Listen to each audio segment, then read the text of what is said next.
Hey everybody, David here, and welcome to the ASOG podcast. In this episode, recorded live at ETI ToolTech 2021 in Austin, Texas, we speak to Chuck Searles, the president of the Automotive Management Institute. As an organization that provides and promotes qualified business education centered around the success of the automotive service professional, AMI stands at the forefront of this ever-changing industry. So, in their view, what does the future hold? Chuck gives his perspective on what the advancement of technology means for the average shop owner, manager, service advisor, and technician. Take a look around your shop. Is it pivoting to keep up with everything that's on the horizon? Or is your shop the next Blockbuster? Before we begin our conversation with Chuck, please take a moment to hit that like button if you're on YouTube. It's quick and helps us out a ton. If you like our content, consider subscribing to the channel. If you're listening to this on your favorite podcast listening app, make sure that you're set to automatically download the latest episode so you never miss an upload. And now, here we go.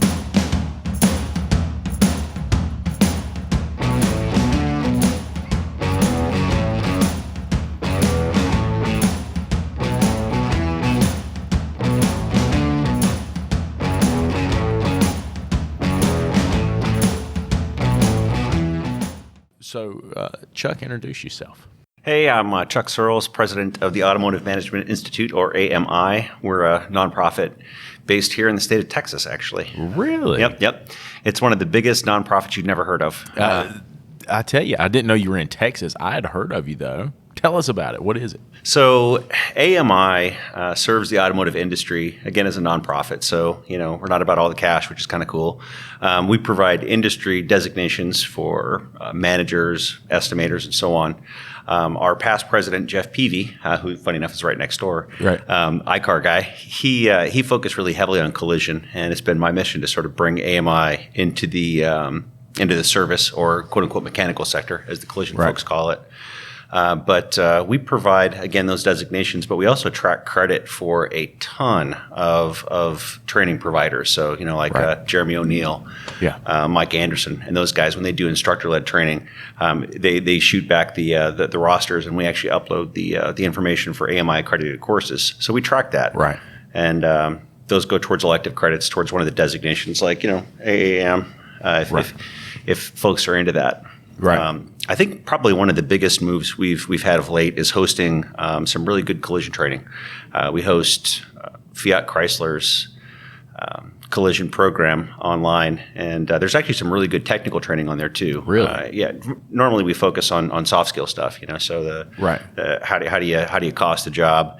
How do you manage your employees? How do you hire and fire? That sort of thing. Right. But the FCA stuff actually is pretty technical. That's awesome. Yeah. I'll have to check that out. ADAS, YTech, all that. Oh, dude. Yeah. That's pretty slick. So you and I met a while back.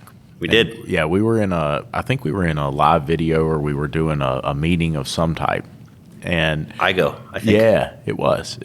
And you had some really interesting perspective on the technician role. Tell us where you got this perspective from. Tell us a little bit about your history. Yeah, a little bit about that perspective. So I actually started my career over 30 years ago as a technician. Right. I went to Universal Technical Institute in Phoenix, and that was kind of my first exposure, really, and came out of tech school, and I wanted to be a heavy-duty tech, and thank God that didn't work out. But I'm kidding, heavy-duty guys. I'm kidding. But I went to work actually at a Nissan dealer and started as a line tech and kind of worked my way through, and eventually ended up getting hired with Nissan North America, and then worked my way up as a tech line specialist, technical training instructor, worked a little bit in sales training, and then came back to the light side and managed both training centers and also the curriculum division. And then in August last year, came to AMI. So as a flat rate technician, I felt the pain. Right. Yeah. The struggles. I mean, back in the day, flat rate was actually fairly productive. Right. The labor times weren't near as skinny as they are now. Right. And I made a good living. But it's one of those feast or famine things too, where sometimes you're sitting down polishing your tools and nothing's rolling in the door, and you're kind of going, okay, wonder how we're going to pay the mortgage. Right. I hope I have money to eat today. Yes. And so I think that's a really valid point, and it's something we're hearing a lot, right? Yeah. Especially from a lot of techs. And you know what? I think there needs to be a designation. We've got to point out the fact that a lot of independent shops don't truly understand when we say flat rate, what flat rate is. A lot of independent guys say, well, I would always pay my guys 40 hours. Maybe they get a bonus on the hours they turn. When we talk flat rate, we mean you got paid for what you did, and that's it. Otherwise, your paychecks, that's it. Yeah, exactly. So, if the only thing that rolls in that day is an oil change on a car that's got 5,000 miles, well, guess what? You just got paid 3/10 for your day and sat around for 7. Man, that sucks. Yeah. That sucks. Well, you know, so we've talked a little bit about where we're going, right? And the fact that we've got to make some changes. There's no techs in the industry right now. There are. I shouldn't say that. There are definitely techs, but we've got some major hurdles to cross here really soon. What's your perspective of this? I mean, you know, is it a tech shortage? Do we really have a tech shortage? I think that question has been discussed and answered many, many times, and the answer is yes. And the funny thing is, they all sing the same refrain. I mean, I heard this when I came into the industry 30 years ago. Right. There's a technician shortage. You can roll that toolbox wherever you want, and you will get a job. Doesn't matter if it's Albania or Alaska. You'll be able to get a job, right? And trades are just not something that schools focus on. I think there's a movement now. Thank God. And schools are starting to come around. Maybe guidance counselors are coming around. Right. There's certainly an industry push, like with MicroWorks and so on. Of course. And that grassroots movement is coming, but it's been a long time coming. Right. And we're not building cars that are any easier to fix. Yeah. And the talent pool is not that big. So Right. when you take a look, it's a frightening position we're in, I think, Exactly. as an industry. Exactly. And you know, it seems like I guess the best way to say it is we got caught with our pants down, right? Indeed. Because the technology's skyrocketing at a level that we can't keep up with, even if we are training, even if we are working really hard to keep up with it, even if we are tooling the shop up. And yet we weren't preparing the next generation, right? And even though we were trying, we really didn't have the bodies in the schools to do it, right? And you know, it's so cool because I think you've met Eric, the local high school teacher in my area. He was in that meeting that night. Okay. And, you know, Eric comes in and he builds more than just, I'm going to teach you about cars, right? I'm going to teach you about auto repair. He comes in and says, hey, look, this is a really exciting program. We're going to do a lot of cool, fun things. We're going to go to see shops. We're going to shadow. We're going to, right? It's not just going to be working on cars. It's not just going to be sitting in a classroom. And all of a sudden it goes from 5 or 6 students want to be in that class to they've got a waiting list, right? And now everybody's excited about it. And he's over here teaching the perspective, right? It's more than just, it's a thought process. Let's call it that. It's a thought process. It's about that divergent or open mind thinking that he teaches there that creates this continued engagement in the classroom. And I just wonder, you know, now we're starting to see that the guidance counselor in that school is saying, hey, this might be a great opportunity for you. Yeah. And it's not the one who's underperforming in all their other classes. It's the guys that are doing really well in classes and the gals that are doing really well in classes that they're putting in here. And I think that's pretty important to think about because for years, and I hate to say this, but for years it seems like they have put or encouraged those who are struggling in other areas into the technical classes. That's not going to work. Yeah. Okay, I'm going to hop on my soapbox for just a minute, and then I'll get off. I promise I won't rant too long. But you know, it's been a trend in this country, or was, and I think it's coming around now again. I'll say that. But high school rankings, right, are tied directly to how much federal funding a school gets. Right. And part of that equation for high school ranking is college acceptance rate. Okay, so if you're an administrator in a school and you're already struggling, you know, you don't have a lot of state funds, you need that federal cash. What do? You go to your guidance counselors and you push them. Hey, we need to get guys in college. We need to get butts in seats, right? So we can get that cash to keep the school running and keep it productive. Trades don't really weigh into that equation, or didn't. I think things are coming around now, right. But we've got that, you know, probably that 10-year gap that we'll have to fight with. So for a long time, STEM was pushed. Push STEM, push these kids to get into college. Even when a guidance counselor knew, this kid's probably not going to make it. Right. And sometimes those rankings actually even increased when they pushed kids towards Ivy League schools, where they'd incur even more debt.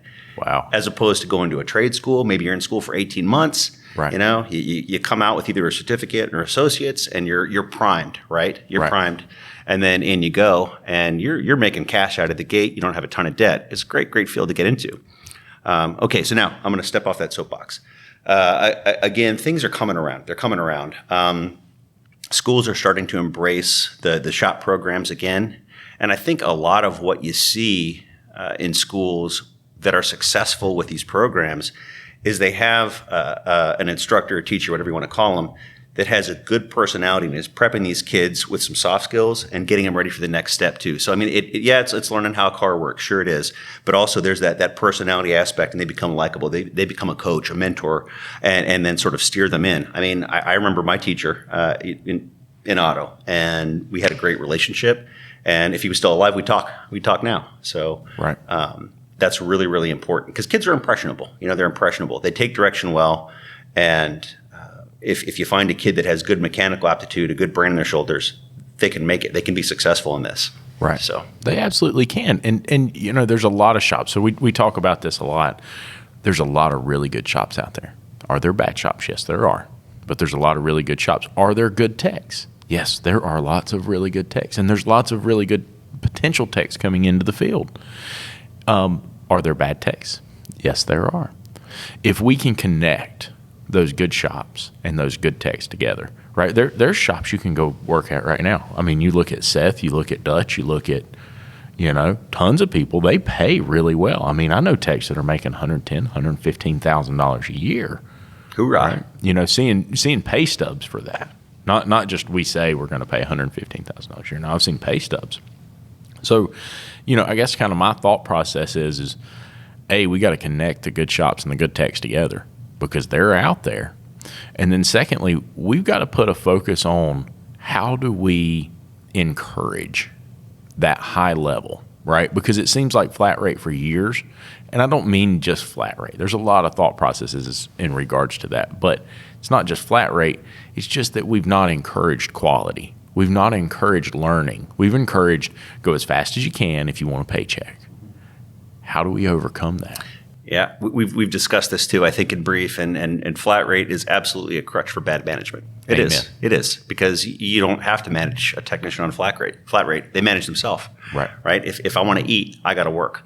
If I got to work, I'm gonna do my hardest to scour this car and find something. When it rolls in the door, hey, it's an oil change. Right. Now maybe it needs a set of brakes or whatever it happens to be, and speed is encouraged. You get that job out the door, move on to the next one, to the next one, to the next one. Right. And that actually kind of evolves back on the management piece too. We said there's good techs and there's bad techs, good shops, bad shops.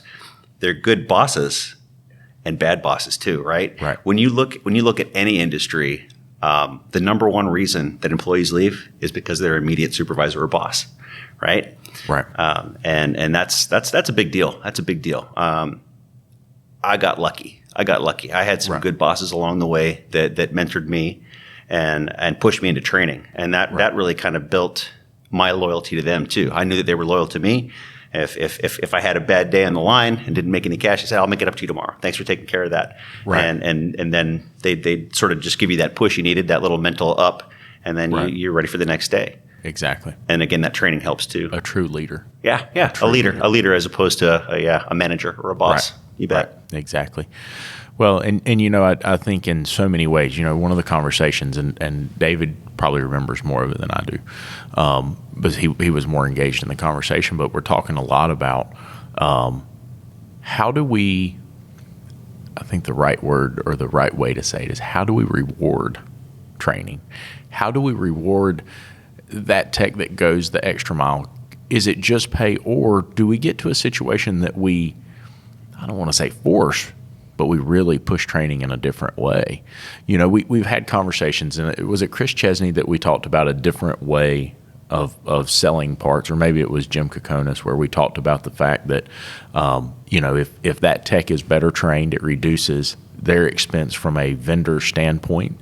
Do the vendors enforce some type of training regiment? Do the insurance companies enforce some type of training regiment? How do we get to the point where improving our industry as a whole? That's actually a deep topic that could be and have a ton of different answers. Right. There's been a lot of talk on part return, right? So you've got a technician that's untrained, and they keep replacing a starter, say, and the supplier gets the part back. It's not bad. It could be a chargeback. But if that technician's trained, then perhaps they give them a little bit of leeway on that. So there's been that avenue of discussion. Funny enough, I always, as a technician, I always viewed training as a reward in and of itself, right? Yeah. It's like, okay, you're going to spend money on me. I got to travel. I was a tech in Alaska, so there were no training centers in the state. You had to fly either to California or Washington State, Oregon, something like that. So it was always a pretty big deal. But I don't necessarily know that a technician needs to be rewarded with pay for their training level. Certification, I would say certainly. So if you're a master technician, you definitely should be making more than a guy who's not. Right. But there are a lot of different answers, and maybe that comes up to the shop owner, perhaps on a plan, and that's probably the most important thing. Really, is having a plan for your reports, be it a technician, an advisor, whatever. It's like, okay, I'm going to lay out this training regimen for you so that you're ready for your next step, whatever that happens to be. I mean, there are guys and gals that want to be technicians and writers for the rest of their careers, and that's fine. There's nothing wrong with that. But there are also those that don't, and you can tell. It's like that one's got the spark right there. That one's got the spark. So let me lay out a path for you and get the steps to where you can go on and maybe manage a shop or own your own shop. Right. And training helps. That does help. Absolutely. And so, one of the things that I'm over here looking at the comments for the YouTube feed, and typically we don't do these live, so we don't see the comments. And somebody says one of the biggest problems, the owner or manager can't work on the car themselves, so they're completely clueless. And that's something different. That's especially in many of the I would say probably more of like the Meineke shops, things like that, or dealerships. You see that a lot more. Sure. Most of the independents are technicians turned owners. Right. And we end up into this cycle. How did you explain the cycle? What cycle? Man, look at this guy. He's still asleep. We gotta forgive him. The good technician gets a bad manager. They get upset and said, "Screw this! I'm going to go open my own shop." They open their own shop. They don't make any money. So they hire a coaching company that comes in and says, put them all on flat rate. Nobody gets paid unless you pump out the work. And so they start doing that. They start making money. But then they end up upsetting their guys. And then that technician, their best technician, goes, screw this. I'm leaving. I'm going to open my own shop. Yeah, that is a cycle. And it's funny too, because as a manager, you have to, or even a shop owner, you have to be really careful, I think, in the way that you utilize your highly trained technicians, because training can also be a penalty. And I can't tell you how many master technicians I've talked to who are like, when I was green, I was fresh, I was doing nothing but timing chains and belts and brake jobs. It was all the easy stuff. And then I trained up, made master technician, got a ton of training under my belt, and now all I get is drivability and electrical. Right. Man, this sucks, especially if you're flat rate. That stuff just doesn't pay great. So you almost starve out your masters. So that's where shop owners, managers have to be a little creative in how that pay structure works, or that reward tier structure. Absolutely. And one of the things that I've always kind of believed in and seen, and we've talked about it more and more recently, is there's got to be a career path. Like, it can't just get to, I'm a master tech and I end, right? I have to have somewhere to go from here. Because if we want to continue to bring talent in, you can go work for Goodyear and you can start, as Jeff Compton talking about the factories and how you can start as a maintenance tech, and you could move all the way up to higher levels of the corporation. And I think you kind of, you're an example of, just because you're a technician doesn't mean there's somewhere to go. I mean, you've got to go up.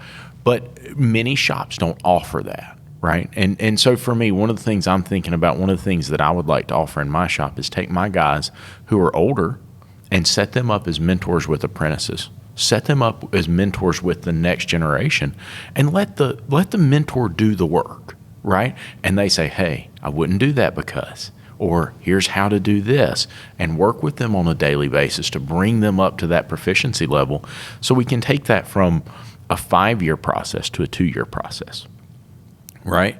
The problem is that you end up with more and more techs in the shop, and you end up to a point that we have to think about, where do we go from here? Is it training? Is it, what are those opportunities like? But I think we've got to reimagine the career path for our industry as a whole. That's absolutely true. And that's that training plan and career progression and path we were just talking about. I think that you both would probably agree that you probably haven't met too many successful master techs that are dumb.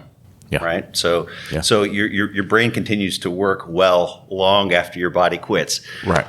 And you're past that peak of making all the cash. So there needs to be a creative place for these folks to go. And really, when you look even at corporations, big corporations, on the OE side, they're hungry for master level technicians with good minds, because there just aren't a ton of them out there. There just aren't a ton. They go off, they jump to other fields maybe where they can continue to utilize their mental skills versus their physical skills, and it may not be in the automotive sector anymore. But having that plan, Lucas, that progression piece is so important. I forget the name of the leadership series, but it's having an inspired vision of the future is one of the keys to retaining and keeping your people productive. Right. And that's where, again, you look and you find that spark, that person who's got that drive, where this one's going to go somewhere. Right. And that's when you sit down and talk to them. Hey, where do you want to be in 5 years? Where do you want to be in 10, 15, 20, whatever? And then you sort of lay that plan out. Now, one of the elements that a boss, a manager, a leader has to have is you have to understand what that progression path looks like. Yeah. Because you may be living it, right? It's like, this guy can't do my job, but because I own this shop. Right. But that's where you set them up maybe to go off and be successful in their own shop. Because if you're growing your own technicians, if you're bringing them in, doing that mentoring thing, then eventually you're going to reach that saturation point where you got no more rooms. I've got no more bays for these guys. Okay, but this one's ready. He's ready to go. Right. Well, and that's what's so cool for me about the AMI program. So the first time I ever saw anything about AMI was after attending Vision. Right. And then it just popped up and said that I had got this, that, or the other. I couldn't remember what, And so I went and looked.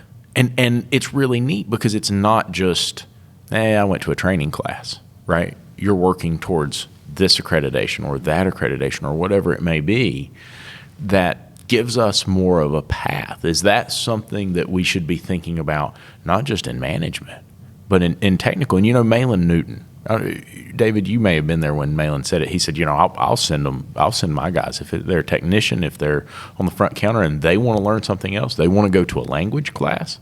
It doesn't have to necessarily be about their job in the shop. We're about developing people, right? And I think that sometimes we lose sight of the fact that these are human beings and we have a responsibility to them. I want to develop. I know they want to develop. It can't just be about dollar bills, right? It becomes about a transaction. And I wouldn't want to work somewhere that became about a transaction. Mm-hmm. That's just not who I am. Yeah, more and more, the human side of this is coming to light. Maybe it's the aspect of social media. I mean, the things we're doing now are, anybody literally anywhere in the world could sit and listen to this. And the word's out, right? There are groups of technicians that speak on a regular basis. There are businesses that play to that. I mean, perfect example of shop transparency is what Jay's doing at Find a Wrench, right? Wrenchway. I mean, it's transparency in both directions. Right. And the good shops will put themselves out there and say, hey, here's what we have to offer, and hopefully they'll attract the good techs. But the forums out there, they know. They know where to go, who the good folks are. Right. But not to do a sales plug, but yeah, AMI with the professional designations and accreditations, it at least offers something to a person if they want something that's portable. They can get their accredited automotive manager piece, their diploma, and pin and whatever, and walk into another place and say, hey, I've taken the training. I know where I'm headed. I know who I am. I've got the training to back it. And we're actually expanding a little bit into the service/mechanical arena.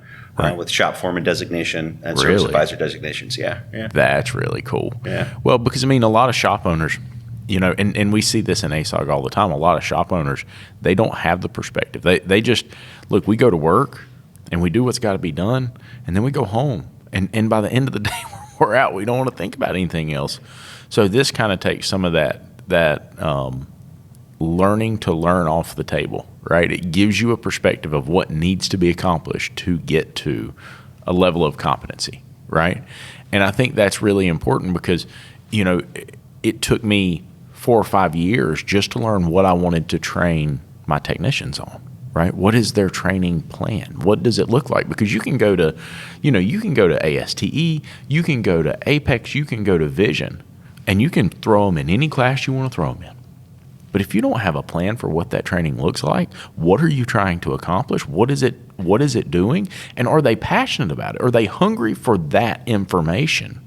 If they're not hungry for that particular information, you can forget it, right? Because they're going to sit in the back of that class and go, Yeah. Keep your mobile device handy, right? That's it. Yeah. Absolutely. Yeah, learning to learn. I just bookmarked that. That's good. Yeah. Training to train. Yeah. Absolutely. Training to train. So one of the things that's cool about these days is you can access training just about anywhere, right? So you don't necessarily have to sit in a classroom. There's webinars, there's online seminars, there's online training, you name it, and you can pretty much work at your own pace. And right. And what's cool too is a lot of it's a la carte. So if you have the desire, then you can kind of pick and choose what's going to work for you, right? So take job costing. An experienced advisor probably doesn't need to know how to job cost, but a technician that makes the jump and says, "Yeah, I'm tired of twisting a wrench. I'm going to jump right. over under the service drive." They may not have any idea about parts and sublet markups and such, so right. they can go and they can grab a class on that and learn that piece. Right, exactly, and so I think that we have a series of challenges coming up that I don't think anybody really prepared for. Now, that being said, everybody's been talking about it for years, right? I mean, it has been an ongoing conversation for many, many years. Advanced driver awareness systems, EV, hybrid. Now, I'm going to tell you boys what. I sat in that session yesterday and I said, oh, shit. You know what I mean? Like, we did 2 podcasts and me and David are sitting here and David's looking over at me like, you're hearing this, right? Like there is no switching everything to dynamic calibration. That's not going to happen. Like we're both hearing the same thing. Somebody was trying to sell their ADAS system on the ASOG group. Really? And they said that they had purchased it early last year, and they were trying to dump it. They weren't making any money on it. They weren't using it. They almost it's like you see that and you're like, well, I'm not going to spend the money on that. Right. These people are trying to get rid of it. You can't make money on it. And then you talk to these guys. And they're like, you're like, oh crap. No, right? Like there's no way around it. There's no way around it. Right. So screwed. And so the what brought that thought process up, there's a comment over here about unions. And when he was talking yesterday and said that the UAW said like, whoa, we don't like what's happening. Like you need to back up here. 30% of our dues gone. Right. Yikes. Yeah, exactly. And so I think there is getting ready to be a pivotal shift across the board. I mean, what were David? I know you were over there taking screenshots. What were the numbers like? 2030? That many countries are going to all Norway's EV? 2025, and a lot of them are 2030. And GM says they're going to go all EV by 2035. And you wonder how much of that is just pandering. It's like, oh, look at us, we're going to go to full EV. But who can predict the future? 10 years from now, all of a sudden they're like, hey, we can't go all EV. That's not feasible. Well, people need to be able to drive across the country in our vehicles. We can't just sell to metro areas. And see, I wonder about that, but I also look at that and I say, hold up. They're saying they're banning them, right? Yes. They're not saying not saying that we're going to do this, that, or the other. We might do this. They're saying, listen. The stupidest part is that these countries don't pollute. They are the least polluting countries in the world, but they're the ones banning internal combustion engine. The countries that are actually polluting, they don't care. They don't care. Right. Yeah. They're dumping that oil right into the ground. Yeah. Or right into the ocean. Yeah. That whole ocean, conversation makes me want to just stand up and jump up and down. I mean, it's like, it's we're frustrating. we're a first world country. How much are we really contributing? Yeah, we have a lot of cars. We do. But there are other countries that are exploding. I mean, the middle class is blowing up, and they don't care about emissions. Right. Yeah. And then we're going to be saddled with all these electrics and hybrids and such, hydrogen, It's such an expansive country, and it's a 10-hour drive from Kansas City to the edge of Colorado, and there ain't nothing out there. Right. Windmills and cows, maybe you might see a cow. Like, where are you stopping? Right. So you're not taking off in an EV. You're renting a car.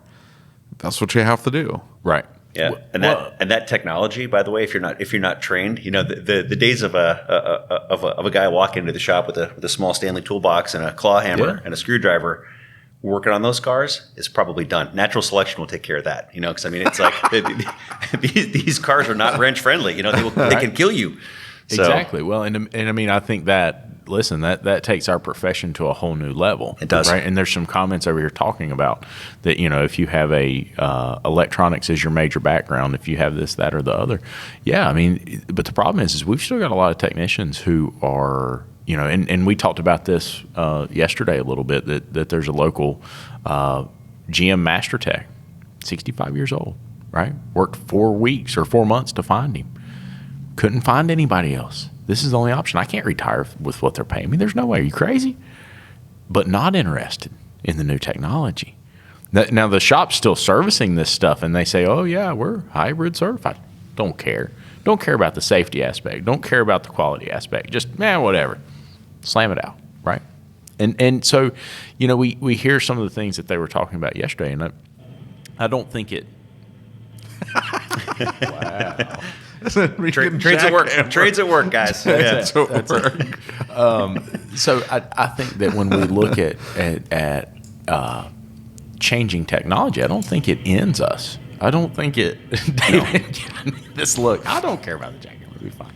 I can't edit that out. I can't run a noise gate on that. What am I supposed to do with that? Well, hang on. We'll be quiet for a minute so you can get. No, it'll be the rest of the day. As soon as you're going to make a good, it's like, I got this killer point. My button. Oh. Jackhammer. Well, listen to it. Look, if we're quiet, you can hear it. You can at least minimize it then, right? No. I mean, I'll just preface it. Yeah. Halfway through. Jackhammer. Trades at work. Trades at work. Hey, you got to get. Let the magic happen. Yeah. Let the magic happen. Absolutely. So the whole EV thing, and I think some of the chat that happened yesterday talked about the aerospace application, right? So you have an electric power plant or powertrain, I should say, an electric powertrain in an aerial taxi, right? A drone, right.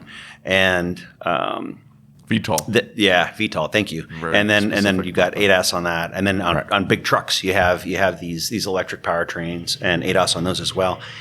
When you tile that together, that's actually good news for us. Right. It's like, how can that be good news? It's like, hey, look, there are people that come out of high school that actually like aerospace. Well, they may get out there and say, fixing aircraft really isn't for me. But now they have a transferable skill set where they can go over and they can work in your shop.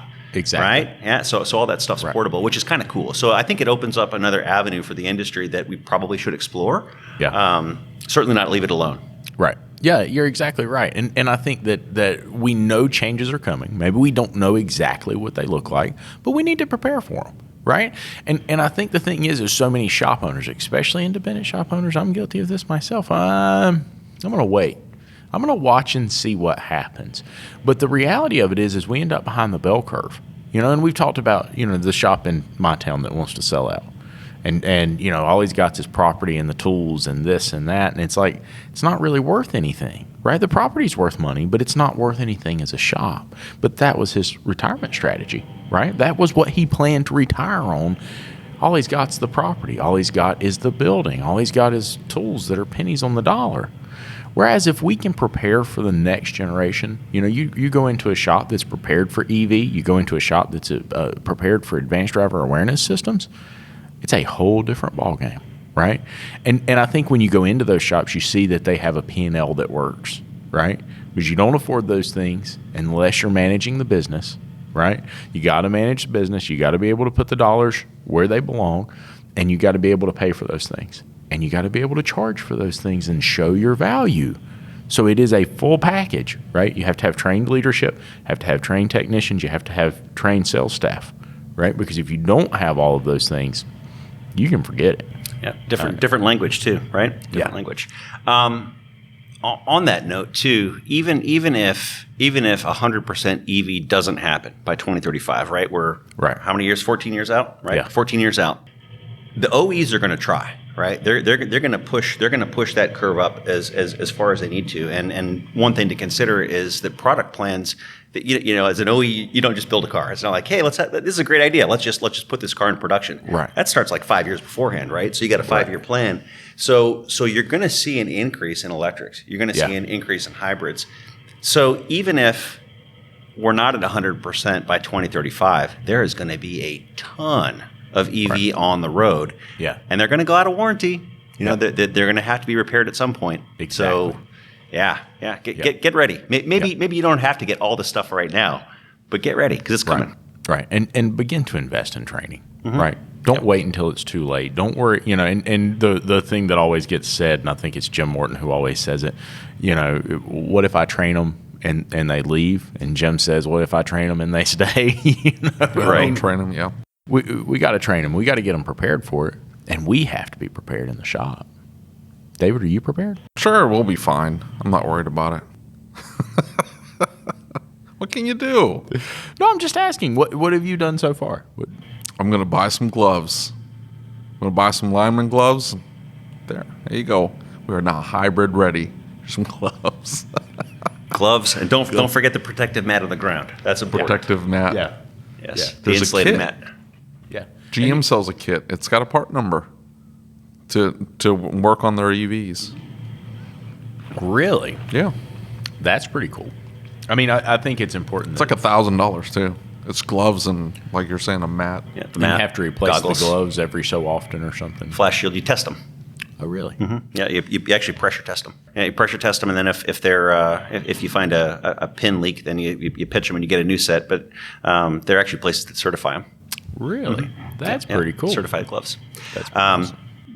And That's a business to get into. Be cautious. Yeah, be cautious. I haven't worked around EVs. I've heard some horror stories. Luckily, no deaths or maimings, but some horror stories about shorting a pack internally. And electrons find a path to ground, right? And air is a great insulator, but when you have a lot of electrical pressure, like 360 volts and a lot of amps, sometimes it finds it through the roof. I mean, literally, there's this one kid that shorted a bus bar, and he was wearing all of his safety equipment, thank God. Right. And a lightning bolt shot into the roof of the store and actually blew a hole in the roof. Wow. Yeah.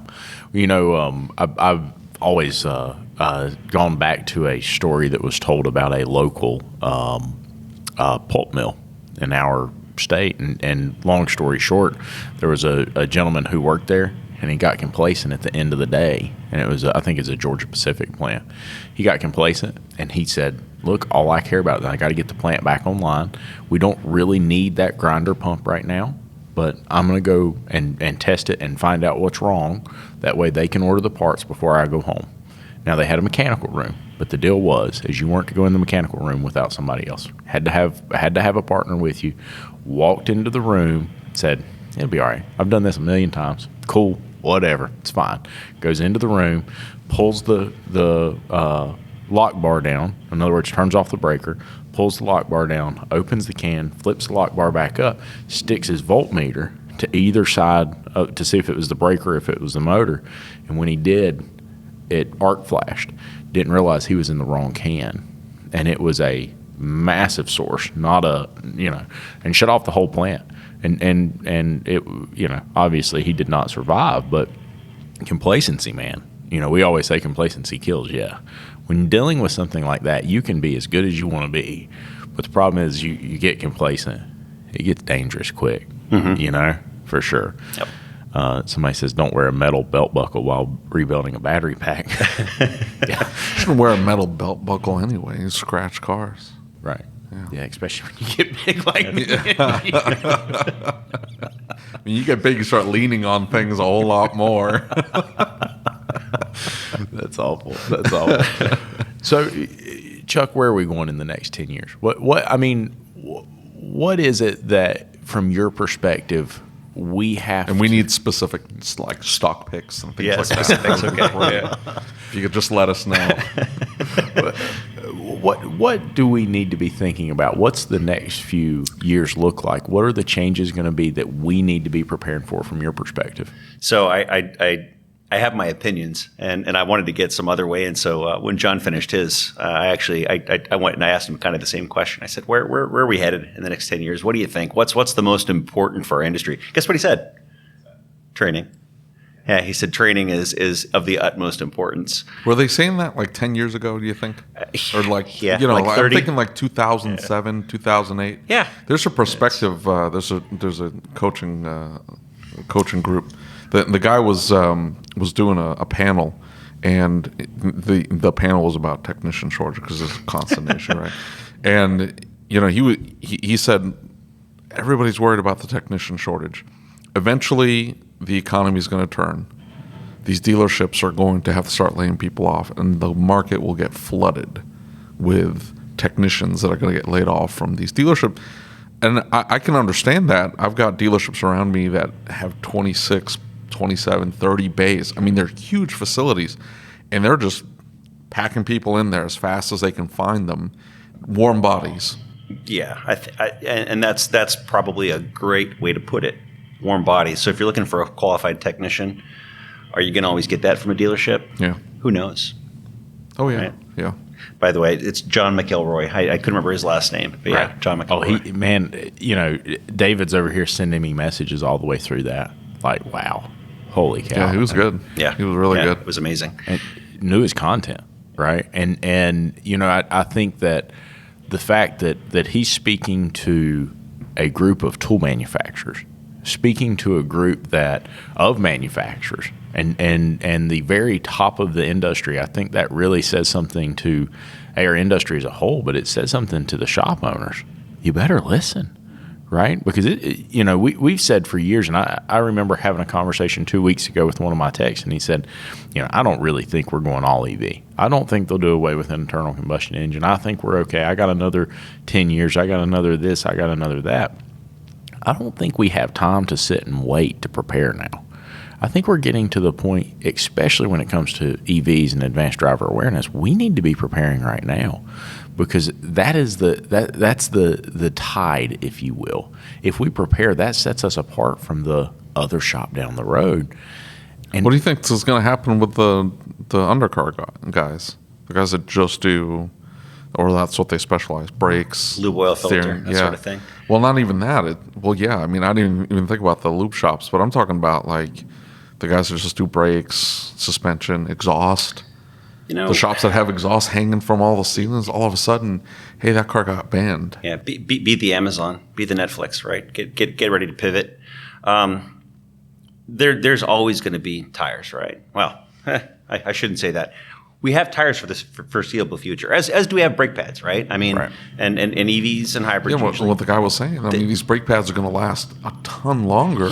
All of a sudden, you can't make a living just swapping brake pads out. No. Yeah. You still have brake issues. Like what happens is the pads actually in high salt states will seize. Right. Oh, nice. Yeah. So it's like, I need brakes. Help me. That's it. So that's a thing. But these shops then aren't equipped to service the braking system. They don't have the scan tools to put them in the service mode. What's going to happen to them? That's a very... You're saying be the Amazon, but these guys are the Blockbuster. And right. they're watching Netflix all of a sudden mailing out DVDs, and they're going, it'll be fine. Don't worry about that. Right. What's the internet? So those shops, those techs, educate yourself, and I don't necessarily mean training, but just keep trends in mind, right? I mean, you can't be blind to what's going on around you. Walking through life with blinders on can be bliss, but sometimes you get hit by a train when you don't watch where you're walking. Exactly. So you got to invest in tools, right? You have to keep up with the tech because the technology is not getting any easier, right? It's not getting easier. Cars are not getting any easier to fix. Nothing is. Right. Even though we're kind of a replace, not a rebuild culture these days, you still, I mean, you can't just slap a battery pack in a car. You can't just slap a module into a battery pack. You have to balance. I mean, there's a huge amount of tools that are required just to get that stuff done. ADAS, oh my gosh, the dynamic calibration is lovely unless you live in Brooklyn. By the way, it's like sometimes you can't drive the car to make that happen. So there's always probably going to have to be a backup method, which will require targets, which will require tools, and so on. So you just got to keep up. You got to keep up. I know these tool manufacturers they're working hard. I mean, they're working with the OEs. They're building this stuff at probably a record pace. I mean, there's more gizmos and gadgets out there than probably ever. Right. So I wonder why these coaching companies aren't making that a focus of what they do, the pivoting, because these coaching companies will take on, Rick's muffler and tire shop, and all they've got, all the pipes just lined up around their shop, and that's just the way they've been doing business for the last, however many years. But all of a sudden, hey, the internal combustion engine is going to be illegal in a lot of countries, and these are global companies. So even if they're illegal, they're not illegal here in the United States, right? Let's just suppose. But they're still illegal in Norway and most of Europe and this, that, and the other. And GM's like, well, I'm not going to make, I'm going to make one vehicle. Look at Buick. They build Buick for the Chinese market. They just happen to sell them everywhere else, but that vehicle's built, designed, and marketed to the Chinese market. They sell extremely well there. They're made there, most of the components or whatever. Then they ship them over to the rest of the country, the world. And if you buy, great. But we're selling a ton of them in China, so they're not going to necessarily. It doesn't make sense for them to design and create this whole line of EV cars and then not make them the majority of what they sell in the U.S. And so. But you just don't see coaching companies pushing that. And I mean, what is AMI going to be like, maybe creating a course, or are you guys already doing that, saying, let's show you how to pivot, how to not end up like Blockbuster, how to not end up like Books A Million, and what's the other one? Borders. Is Borders still around? Barnes and Noble. Barnes and Noble's still around. They're still around. They're like the last one though. Walden I think Borders. Yeah. What's that? Who? Walden Books. Yeah, like there were a bunch of bookstores that closed because of Amazon, right? But they saw it coming, and now it's just a joke. It's like, you end up like Blockbuster. But these shops are the Blockbuster. Like, hey, you're walking into your shop and you see the exhaust pipes. You should probably take a moment to think about what this is going to look like, because not only you're saying that these guys are just waiting for somebody to walk in and sell the business. Nobody's buying that business. No, nobody. If you don't own the land, and I'm sorry, if you don't see high rise, or if you don't see the area getting gentrified, and it's maybe an industrial park or a depressed area, the land's worth nothing. Yeah. And so waiting it out is not an option. But you don't see these coaching companies getting these shops. They're like, oh, we're going to make you profitable. Switch everybody to flat rate and start pumping out coupons, and we're going to make you a ton of money, this, that, and the other, rather than, hey, let's get you ready for the next, it's not 5 years, dude. It's like, it's now, and we need 5 years, but it was 5 years 5 years ago, yeah. And we need to start showing you how you can start getting rid of this inventory, scrapping what you can, get your people trained. Let's start talking to customers differently about the services. Let's completely switch what you offer. It's not brakes and suspension and exhaust anymore. Now it's higher tech stuff. Nobody's talking about it. Yeah, start reinventing yourself. AMI, what we do is we actually help a lot of people push their content, right? So we do a lot of hosting, a lot of pass-through type hosting. Sure. And we actually are. I won't name drop, but we're actually partnered with a big coaching company, and like our Shop Foreman Suite will be part of that. So it's a conversation that I can have with them, because it's actually a great idea. I mean, really, it is. They're doing a disservice to those shops there. It's like, it's great you're profitable now. Yeah. Great. Now the business is obsolete. Yeah, you got to be nimble. Congratulations. And because you guys know, owning a shop, sometimes when you want to make a big change, it's not like you're steering a Corvette, you're steering a battleship, right? Right. Yeah, you make the turn, and then you have to kind of wait, and then eventually that change is going to happen. You get the buy-in and everything else to go along with it. So yeah, that's a good conversation to have. So see, look at that, boom, making ideas. I love it. That's it. That's what it's all about. So some of the comments over here. And looking at the comments. You never read the comments. That's the rule. Yeah, that guy Chuck is an idiot. These comments get nasty. You're not supposed to read the YouTube comments. No, there's something in here that I want to mention right now before we forget it. Is he says smart techs learn how to bypass and substitute the scanners and software. That's the future. Remember what? So we were in a conversation last night at dinner with Frank, and Frank said, they're about to fix that. And I said, what? He said, they're getting ready to come up with something you can't get around. And he said, I promise you it's coming. And what does that even mean?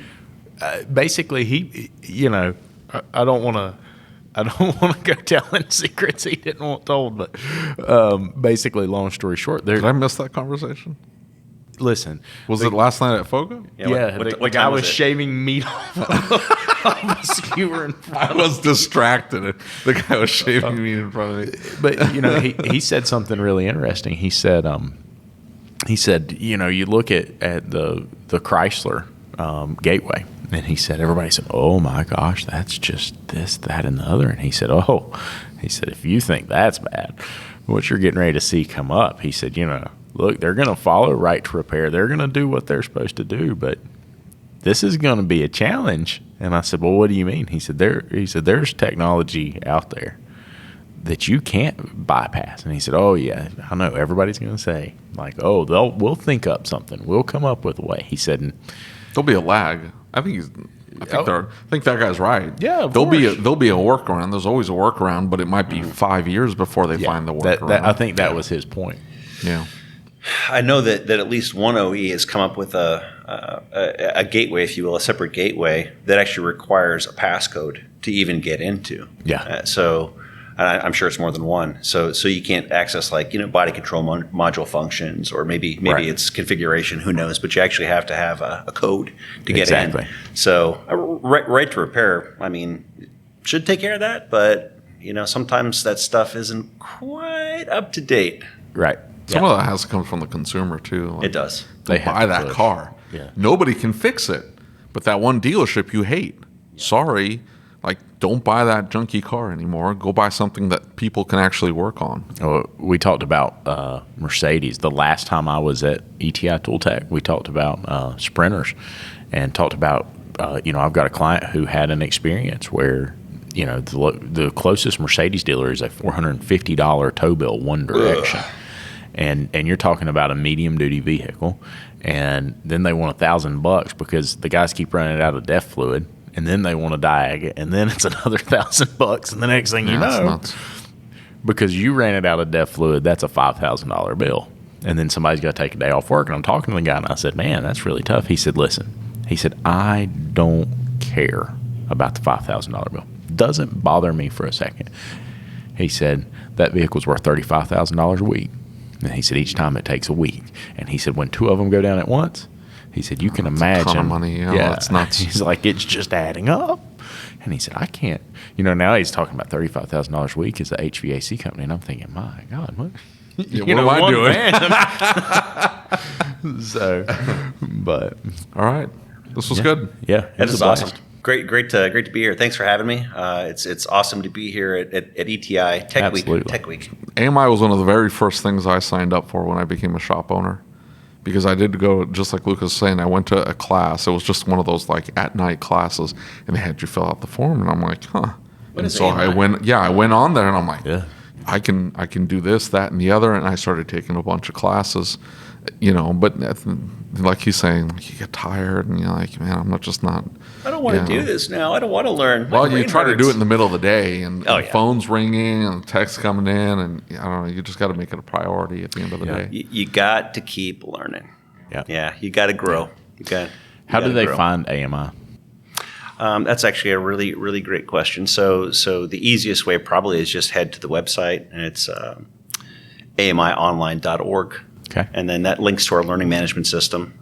Again, I don't want to go too deep into a sales plug because we've had a kind of a different conversation. But, hey, go for it. You hop on there. It's a free sign up. You get into the learning management system, and the training's all a la carte. So it's not like you have to subscribe to a $5,000 a month service or anything. You just you pick and choose the stuff you want. We've got some suggested course flow, if you will, to make like accredited automotive manager or whatnot. But I think that the beauty of it really is it's no pressure, right? So if you go with a big coaching company or something like that, where they're training you, you're focused, right? You're part of a training you, and it's like you're going to show up and you're gonna, and you're working with flip charts, and you might be working a little out of your comfort zone. So if you're a newbie and you're new to a particular position or whatever, then you can take this stuff at your own pace, and it's no pressure, which is nice. Very cool. And we're here to support the industry. That's the beauty of it. Well, I hope you enjoyed this episode of the ASOG podcast.